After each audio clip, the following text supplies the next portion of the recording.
Dans cette vidéo, donc, nous allons parler de Stellantis. En tout cas, c'est une information que je te mettrai ici de Frandroid qui est très complète, qui est en plus chiffrée. Donc la situation de Volkswagen, de Stellantis, de tous les fournisseurs, de Valeo, de Bosch, etc., est très mauvaise.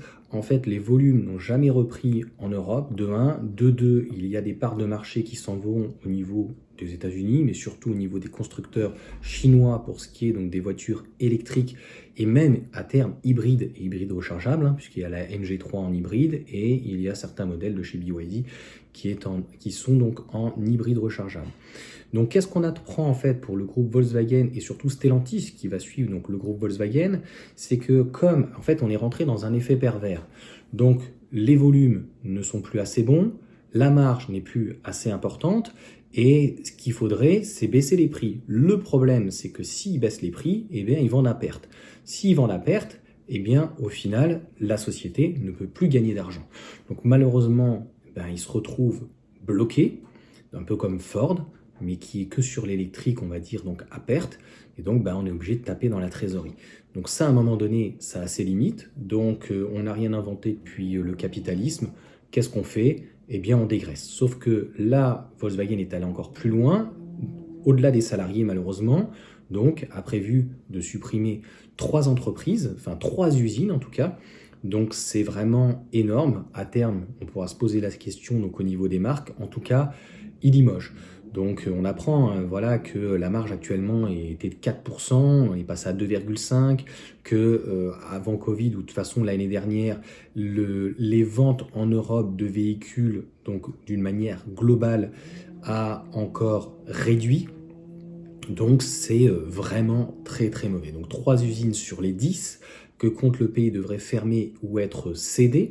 Donc ce qui va se passer, c'est que les chiffres dans un premier temps vont être un peu maquillés parce que réduction de salaire et aussi donc vente d'actifs bien sûr. Donc le constructeur donc sur des coûts de l'énergie élevés, bah oui, le problème notamment du gaz, 2 fois supérieur donc aux autres usines du groupe dans les autres pays européens. Voilà, je ne vais pas rentrer dans la politique, mais concrètement c'est l'Allemagne et la gauche écologiste qui s'est complètement mis des bâtons en tout cas dans les pieds. Enfin, ils se sont tirés une balle dans le pied, quoi, très concrètement. Donc avec cette décision, Volkswagen espère économiser environ 4 milliards d'euros. Et puis c'est surtout sur l'électrique où, ils le disent un petit peu plus tard, des problèmes de logiciel, ils essaient d'investir chez Rivian pour essayer de voir et d'absorber ce problème, cette solution, en tout cas c'est ce problème et y apporter une solution. Il y a les véhicules de chez Volkswagen, les ID, mais aussi au niveau d'Audi, qui ne ressemble pas trop au style, un peu à la Mercedes. Donc en fait, on a fait une rupture qui est trop importante et ça ne plaît pas forcément. Donc comme je l'ai déjà dit, ils ont voulu plaire à un marché chinois, à mon sens, avec des bandeaux LED, etc. Mais il y a aussi, il n'y a pas une récession en Chine, mais il y a un ralentissement et il y a aussi surtout le fait qu'il y ait énormément de concurrence là-haut. Donc c'est compliqué en fait pour le Volkswagen, même si je crois que c'est un tiers de leurs ventes. Mais encore une fois, au-delà des ventes, ce qui est important, c'est les marges et de conserver en fait des marges importantes. Donc là, c'est pas que c'est à double tranchant, c'est à tous les niveaux où Volkswagen donc y perd. C'est pour ça qu'ils n'avaient pas le choix en fait de fermer des usines parce qu'ils sont convaincus et ils le savent que malheureusement ils ne revendront donc pas autant. Donc ils en parlent à peu près un peu en dessous donc au niveau de l'article. Je te laisserai franchement aller lire parce que c'est vrai qu'il est passionnant. Renault a fait le sens inverse et d'ailleurs a joué énormément sur la nostalgie. On verra bien si ça marchera, mais en tout cas ça a l'air de marcher. Donc on a d'un côté Renault qui a séparé le thermique de l'électrique, un peu comme Volkswagen mais que ça ne marche pas. Et on a aussi de l'autre côté donc Stellantis qui lui a fait le sens inverse de vouloir faire des multi-énergies. Mais ils marchent un peu mieux, même si ils sont un peu moins impactés, entre guillemets, si on peut dire, par rapport au coût, puisque Volkswagen, en fait, sur leur usine allemande, ils étaient, je crois qu'ils sont toujours de toute façon au gaz, et il y a cette interdépendance avec, à la base, le gaz russe. Voilà, on va pas reparler encore une fois donc, de politique. Nous, au niveau du kilowattheure, ou du giga même, donc ça c'est méga, donc ça s'est un petit peu stabilisé, on est aux alentours des 100 euros, on était monté jusqu'à 1000. Donc Stellantis bientôt dans la même tourmente. Malheureusement, ils ont beaucoup de marques et les ventes, en fait, d'une manière globale, de toute manière, sont en berne. A priori, on a 3 usines, on a plus de 3 usines en France, ne seraient pas forcément impactées. Mais ce qui est certain, c'est que si la IC3, par exemple, fonctionne très mal, tu sais comment ça se passe au début.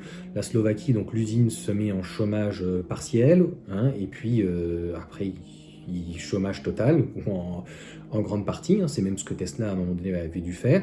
Et s'ils ne sont pas capables, comme Volkswagen, d'avoir eu la possibilité d'avoir des marges assez conséquentes, mais Stellantis a des marges un petit peu plus importantes. Même s'ils ont une baisse, là, c'est ce que le disent, hein, Stellantis a maintenu donc une marge opérationnelle de 10%, donc c'est la différence avec Volkswagen, et un chiffre d'affaires donc en baisse de 4,4. Donc, tant qu'ils gardent une bonne marge, même s'ils ont moins de ventes, c'est horrible à dire, c'est encore une fois le salarié qui va en pâtir. Ce qui est d'autant plus déplorable, on va dire, pour le marché en tout cas de Stellantis, c'est qu'ils sont en train de perdre avec Fiat l'Italie, c'est que c'est un peu plus compliqué sur leur marché où ils étaient dominants. Volkswagen, on peut pas dire, ils fonctionnent quand même plutôt bien au niveau européen, et on peut pas dire non plus que ça soit de leur faute, mais le contexte géopolitique, économique est vraiment pas du tout propice. Et en plus, ce qui n'explique pas par contre dans l'article, et c'est ce que j'ai déjà expliqué, c'est qu'avec la perte de véhicules thermiques à terme, on a donc des gens qui ne remplacent pas leur véhicule thermique ou qui vont le remplacer par un véhicule électrique, mais il n'y a pas la compensation. Donc, lorsque tu as une baisse de véhicules thermiques, notamment essence ou diesel, de l'ordre de 30%, et que les hybrides sont stables ou à 10% de plus, il faudrait que l'électrique soit à 20 ou 30% pour compenser, ce qui n'est pas le cas puisqu'on est à pratiquement 10%. Donc là, je n'ai pas l'analyse assez fine de savoir est-ce que les gens sont réellement frileux, est-ce qu'ils n'ont pas le budget, est-ce que c'est compliqué. On voit bien qu'en France, malgré toutes les aides, ça n'a pas démarré. L'Allemagne a arrêté, on voit quand même que les aides ont un impact obligatoirement, ça se réduit. Et de grosses erreurs, on va dire, de stratégie, on l'a bien vu avec Alfa Romeo, il parle de Maserati, etc. Et où trouver des motifs d'espoir? Du côté des grands équipementiers, c'est ce qu'ils expliquent, hein, tels que Bosch, ZF, donc ZF qui fait pas que des boîtes de vitesse, mais Valeo, voilà, ils vont faire d'autres systèmes également, ont déjà annoncé plusieurs mois de suppression donc, de postes, et dans un contexte où les prix de l'énergie alourdissant donc les coûts, selon donc une récente étude, plus de 50 000 emplois donc supprimés sur l'ensemble de l'année 2024 chez les équipementiers. Enfin voilà, donc Valeo, c'est très triste, mais on en est là parce que, à mon sens, les décisions n'ont pas forcément été les bonnes. On est resté un petit peu sur nos acquis, mais quand même pas que. On voit qu'en Europe, d'une manière globale, les constructeurs chinois ont du mal à se développer, à s'implanter, malgré des prix très compétitifs. Donc il y a une défiance quand même. Mais de l'autre côté, au niveau des véhicules, que ce soit thermique, de toute façon ou électrique, eh bien, concrètement, les gens sont frileux. Donc, est-ce qu'ils n'ont pas le budget ? Donc, est-ce que c'est le budget qui coince? Le rapport qualité-prix? Le problème pour l'accessibilité peut-être des véhicules électriques? Est-ce que les thermiques sont trop chers? Est-ce que le fait qu'il y ait de plus en plus de malus? Les ZFE? Est-ce que tout ça aussi fait que ça n'inquiète pas les personnes et qu'on ait donc des personnes éventuellement qui retardent leur achat? Donc, je pense que, à mon sens, ça ne se résume pas forcément que d'un point de vue économique, mais ça doit aussi... Tout ceci, l'instabilité en fait, au-delà économique, hein, mais l'instabilité au niveau des normes environnementales, d'une manière globale, je pense que ça n'aide pas et il y a des gens qui sont perdus. Donc pour moi aussi, ça manque énormément donc, de pédagogie. Donc voilà, à la fin, il parle bien sûr donc, de Renault, mais il faudra voir. Donc il parle aussi de X30 qui marche très bien, mais de toute façon, d'une manière globale, si on traduit les chiffres, les volumes sont près de 10% de moins et je pense que ça va continuer l'année prochaine. Et malheureusement, encore une fois, la traduction est que les véhicules électriques n'arrivent pas à compenser les ventes, la perte de véhicules thermiques. Donc, est-ce que c'est dû au prix? Est-ce que c'est dû au problème d'incompréhension? Est-ce que c'est dû qu'il n'y ait pas assez d'aide? Je ne pense pas. Est-ce que c'est dû aussi aux médias? C'est aussi possible. Donc, il y a plein de facteurs, à mon avis, aggravants et tout ce qu'on peut expliquer. N'hésitez pas à me mettre là des commentaires sur cette vidéo, ça m'intéresse de savoir. J'épinglerai donc un commentaire, souvent qui est le plus pertinent, mais en tout cas le marché automobile actuel est très compliqué, donc le résumer à une seule chose, comme je viens de te dire, et c'est très important et c'est très simple à comprendre, lorsque tu n'as plus de véhicule diesel, obligatoirement, tu n'as plus les gens qui achètent un véhicule diesel, est-ce qu'ils se sont reportés sur une hybride rechargeable, une essence, est-ce qu'ils ont pris un GPL, un éthanol, tu vois ce que je veux dire, encore il y a très peu d'offres, est-ce que ces personnes sont basculées sur l'électrique ou est-ce qu'il y a beaucoup de personnes qui retardent leur achat et qui trouvent que, par exemple, la proposition de véhicules électriques n'est pas assez aboutie, qu'il n'y aurait peut-être pas assez d'autonomie ou que ce n'est pas assez compétitif.